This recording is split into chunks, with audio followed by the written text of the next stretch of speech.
Bonjour tout le monde, c'est VinceFF. Aujourd'hui on se retrouve pour une nouvelle vidéo, j'espère que vous allez bien. Aujourd'hui on attaque à nouveau l'actualité de la semaine avec le kernel gamer. J'espère que vous êtes bien accrochés car il y a un gros paquet de news. Donc là on se retrouve sur le kernel gamer qui est affiché sur le Patreon, donc qui est dispo tous les dimanches matins à 8h. Et je remercie évidemment infiniment tous ceux qui me soutiennent sur Patreon, car c'est grâce à vous aussi que cette aventure avance autant. Donc merci infiniment. Allez, sans plus attendre, on attaque les news, et je vous le dis, il y en a un gros paquet. Ça commence par une confirmation de Steam, ou de Valve plus précisément, qui nous dit que le Steam Frame et la Steam Machine vont arriver très prochainement. Donc en fait, on est sur des livraisons qui sont prévues cet été. Donc voilà, on est aux portes de la sortie du Steam Frame et de la Steam Machine. Donc c'est une super news. Il y a aussi quelque chose que j'ai vu qui m'a fait tiquer un peu. C'est que jusqu'à aujourd'hui, on avait le Steam Deck Verified. Mais en fait, ils vont ajouter le Steam Machine Verified et le Steam Frame Verified. Ce qui sous-entend potentiellement qu'un jeu peut être compatible avec le Steam Deck mais pas avec la Steam Machine, et qu'un jeu peut être compatible avec le Steam Frame mais pas avec les autres. Donc ça, je suis un peu perplexe, je vous avoue que ça m'a fait un peu tiquer, mais hormis ce petit détail, je suis impatient de voir ce que ça va donner, et surtout de connaître le prix côté grand public, parce que là, si les livraisons sont prévues pour cet été, bah, c'est que les commandes devraient partir très bientôt, hein. Donc voilà, je suis assez curieux de ça, on va voir ce que ça va donner. En tout cas, je vous mettais un petit laïus, puisque finalement, la boutique Steam a quand même vachement évolué depuis le temps. Il fut un temps où je n'utilisais Steam que pour lancer Half-Life 2 ou Counter-Strike. Maintenant, c'est devenu un magasin de jeux et vraiment quasiment un écosystème entier dédié au gaming, et dédié au gaming sur Linux. Donc c'est quand même ultra cool. Donc voilà, c'était la méga news. Il y a d'autres méga news qui arrivent, dont celle autour de GLFOS. Donc ouais, notre petit bébé continue d'évoluer, et nous avons la sortie de GLFOS Quasar le 10 juin, donc c'est quasiment demain, c'est mercredi.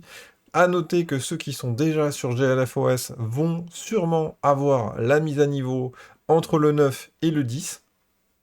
Et l'ISO disponible pour tous sera disponible le 10 juin, ça c'est sûr. Évidemment, j'en ferai une petite vidéo pour vous. Mais globalement, on est sur une méga mise à jour. Donc une évolution DDE, donc GNOME KDE, une évolution côté pilote graphique, donc côté Mesa, côté driver Nvidia, donc là on est sur une grosse évolution.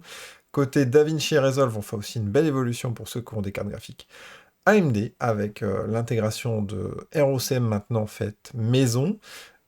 D'ailleurs, en parlant de faite maison, on a une grosse évolution là-dessus, parce que maintenant on a repris à notre charge, côté packaging, Fogus, Lutris, ProtonGE et ProtonKashi. L'idée est de vous apporter le maximum de compatibilité pour le jeu vidéo. Par exemple, on a intégré des patchs à ce packaging pour faciliter l'installation de Battle.net ou d'EA App. Donc voilà, globalement, on vous améliore le confort et la vie du gaming sur Linux. Mais c'est pas tout. Côté sécurité, on a aussi vachement évolué. Donc maintenant, on prend en compte Dirty et CopyFail out of the box. On a amélioré la veille si vous étiez avec une carte graphique Nvidia et du KDE. On intègre maintenant Element pour ceux qui veulent nous rejoindre sur Matrix. On a ajouté un suppresseur de bruit directement intégré à Pipewire. On a ajouté OpenVPN dans Network Manager. Enfin bref, on attaque sur tous les créneaux. Et je vous le dis, GLFOS Quasar est peut-être la version de GLFOS la plus aboutie jamais sortie. J'en suis extrêmement fier.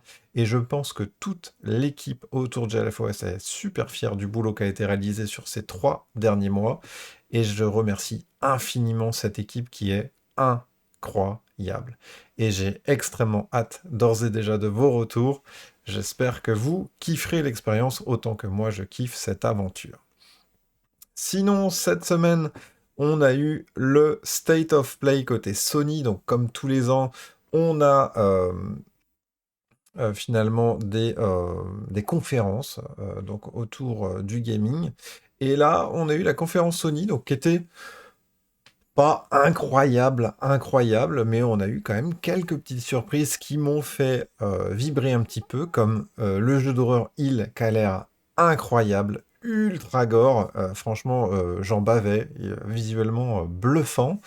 On a eu aussi du Lost Wild. Moi, j'ai beaucoup réagi autour de Rayman Untold, donc qui est le remake de Rayman Legend. Je l'ai trouvé absolument magnifique, une DA à tomber. On a eu le reboot de Tomb Raider. Là aussi, assez intéressant ce que fait Crystal Dynamics. Je trouve qu'ils ont réussi à retrouver un peu l'ADN des anciens Tomb Raider. Ça a l'air vraiment canon. Et on a eu 20 minutes de gameplay sur God of War Lo-Fi. Et franchement, ça a l'air extrêmement canon. Je vous avoue qu'au début, je me croyais un peu dans Shrek, hein, avec toutes ces créatures qui se rassemblaient. Enfin bref, ça paraissait assez curieux. Mais finalement, ça a une aura, une ADN, un cachet qui est assez unique. Et personnellement, j'ai très envie de tester ce nouveau God of War, sans Kratos en tout cas aux manettes. Mais en vrai, ça a l'air quand même assez jouissif, manette en main. Donc j'ai hâte de mettre mes mains dessus. Donc voilà, un petit set of play assez canon. Et on voit que les sorties côté 2026-2027 sont quand même très nombreuses. Et vous soyez sur PS5 ou PC, on ne va pas s'ennuyer. Mais j'en parle juste après, parce qu'on a aussi le Summer Game Fest qui est arrivé et qui a bombardé, hein. On va pas se mentir, ça a bombardé. Autre news, je ne sais pas si vous avez remarqué, mais Steam évolue.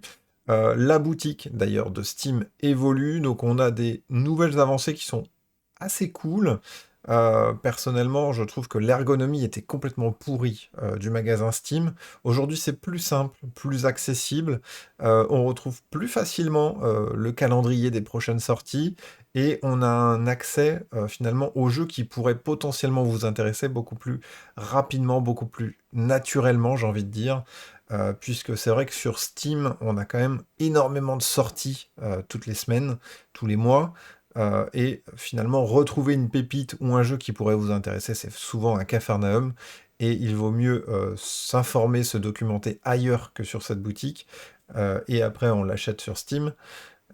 Et là, ça change un peu. On va dire que ça s'améliore. C'est toujours pas incroyable, mais c'est quand même beaucoup, beaucoup mieux qu'avant. Donc j'ai voulu en faire une news spécifique. Sinon, côté gaming sur Linux, on a une évolution côté Proton expérimental. Franchement, ça continue d'évoluer et on a des gros jeux qui sont mis à jour cette semaine ou il y a 2 semaines parce que j'ai mis un peu de temps avant de faire ce kernel gamer.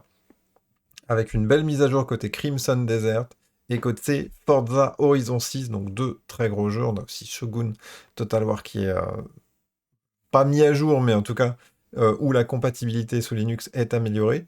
On n'est pas sûr de la compatibilité parce que les jeux fonctionnaient, mais on est sur du gain de confort, du gain d'ergonomie, du gain de qualité niveau compatibilité, j'ai envie de dire. Et ça, c'est très très bon. Autre news, et dis donc, il faut que j'enchaîne si je veux devoir tenir les 15 minutes pour ce kernel gamer. J'en peux plus, il faut que je reprenne mon souffle. Enfin bref, je rattaque. Nvidia présente le RTX Spark. Je ne sais pas si vous en avez entendu parler, mais c'est assez fou. Je suis assez étonné en vrai de ça. Donc Nvidia se lance dans le marché CPU-GPU. Donc c'est un hybride un peu à l'image de ce que fait Apple. Et en fait, ils vont proposer des puces, même des PC, spécifiques pour l'usage de l'IA en local. Donc je répète, pour l'usage de l'IA en local. Et en vrai, peut-être qu'il y a un monde où c'est intéressant. Je n'ai pas connaissance du prix actuellement, mais je pense que si le prix est intéressant, ça peut être assez canon et ça peut faire assez mal parce qu'on voit qu'on a Intel qui s'est positionné là avec ses B65, B70 Pro directement sur l'IA avec des cartes graphiques à 900, 1000 euros donc c'est pas extrêmement cher, mais spécifique pour l'IA. Là, on a Nvidia qui arrive avec une proposition tout en un, et franchement, ça peut faire mal, et surtout qu'il y a quand même pas mal de personnes qui achetaient des Mac Studio, par exemple, pour l'IA. Le fait d'avoir des puces unifiées entre GPU, CPU et mémoire RAM, clairement pour l'IA, c'est le top du top. Et c'est vrai que les petits Mac Studio avaient un avantage, en tout cas jusqu'à aujourd'hui, à voir si Nvidia retourne le marché là-dessus. Donc voilà, assez intéressé de voir comment Nvidia va mettre les deux pieds dans le plat, et si ils vont se bouger le cul côté Linux, parce que je pense que ce genre de machine a tout son sens sur Linux plutôt que sur Windows. Donc peut-être que ça peut être enfin une mise en avant de Nvidia sur Linux. On va voir. On va dire que le temps nous le dira. Ensuite, petite news côté Ubuntu. Donc en effet, si vous étiez par le passé sur Ubuntu ou encore aujourd'hui, et que vous aviez une carte graphique AMD, vous vous étiez peut-être rendu compte que ROCm était sur une vieille version et que votre 9070 XT n'était pas compatible avec la version d'ROCm proposée par Ubuntu alors qu'elle était sortie au mois d'avril dernier. Donc ça, c'était un peu moche ce qu'avait fait Ubuntu. C'est de l'histoire ancienne. Maintenant, les nouvelles mises à jour intègrent des mises à jour d'ROCm, et on est sur des versions très récentes. Et donc, voilà, si vous avez du matos récent, que ce soit pour DaVinci Resolve, pour l'IA, encore une fois, vous serez très content de cette mise à jour que nous fait Ubuntu. Donc voilà, c'est un très bon point. Voilà, il fallait que je vous en parle. Donc bah, maintenant, c'est fait. Côté Humble Choice, donc on a aussi une news très solide, et je vois que d'ailleurs je n'ai pas ajouté de séparateur, ce n'est pas bien, mais en vrai, pour ce mois-ci, donc le mois de juin, on a quand même 2, 3, 4 très bons jeux pour une offre autour de 12 € je crois. On se récupère Octopath Traveler 2, Citizen Sleeper 2, The Rift Breaker et Life is Strange Double Exposure. En vrai, rien que pour Octopath Traveler pour 12 €, c'est juste incroyable. Franchement, incroyable, dur de passer à côté. Donc voilà, pour 12 balles, franchement, les autres jeux sont donnés, et en plus, ils sont pas mauvais du tout. Donc je trouve que ce serait un peu stupide de passer à côté, surtout qu'Humble fournit énormément de dons à des associations. Donc si j'ajoute l'objet à but un peu caritatif, plus le fait que ce soit des super prix, et Octopath Traveler est un super jeu, petit RP bien sympa de l'été, si vous avez un Steam Deck, vous allez kiffer de la mort. Enfin bref. Voilà, sinon, autre news, et oui, j'enchaîne encore et encore. On a The Witcher 3 qui refuse encore et toujours de mourir. Donc, pour rappel, The Witcher 3 est sorti il y a 11 ans. Et oui, et ça reste un jeu qui est incroyable, qui a eu une refonte graphique il y a pas longtemps, gratuitement. Donc ça, à côté CD Projekt, ils sont juste incroyables. Et donc on avait eu 2 extensions autour de The Witcher 3, qui étaient d'ailleurs très bonnes. Et donc on va avoir une troisième extension qui va sortir prochainement, donc The Song of the Past. À voir ce que ça va donner, mais on voit que bah, Geralt n'est pas encore prêt pour la retraite. C'est assez cool, ça nous met un peu en patience en attendant The Witcher 4. Perso, moi je suis un mauvais élève, je n'ai jamais fini The Witcher 3. Ça sera peut-être l'occasion de m'y remettre. En plus, je possède The Witcher 3 avec toutes les extensions. Et je n'ai jamais fini le jeu. Pourtant, je suis assez loin, hein, mais faut que je m'y remette. C'est une honte absolue de ne pas avoir fini ce jeu, qui est d'ailleurs très très bon. Donc voilà, vous le savez maintenant, si vous êtes un fan absolu de The Witcher 3, il y a sa nouvelle extension qui sortira prochainement. Et dernière news, enfin on y est, je vais à peu près pouvoir tenir mon objectif de 15 minutes. Le Summer Game Fest était pas plus tard qu'hier quand je tourne cette vidéo, et en vrai, ils ont envoyé du lourd, du très lourd. Donc, toujours présenté par Geoff Keighley, pendant plus d'1 h 30, ça n'a pas arrêté.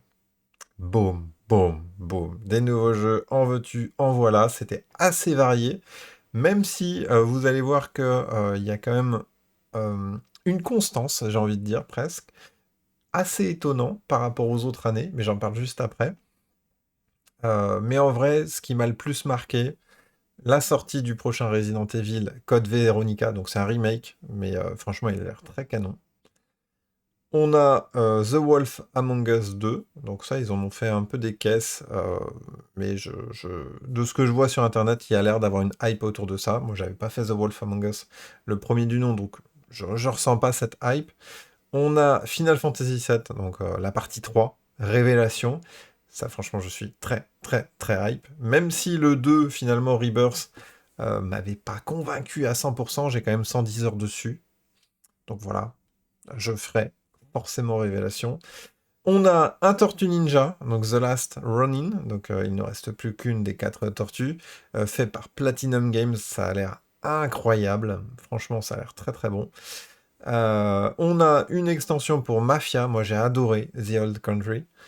Personnellement, je trouve que l'ADN, l'histoire, on rentre absolument à fond dedans. Côté gameplay, c'était pas incroyable, mais côté narration, côté bande originale, enfin VOVF, très bon. Donc perso, moi j'ai hâte de ce DLC, donc ça m'a bien retenu.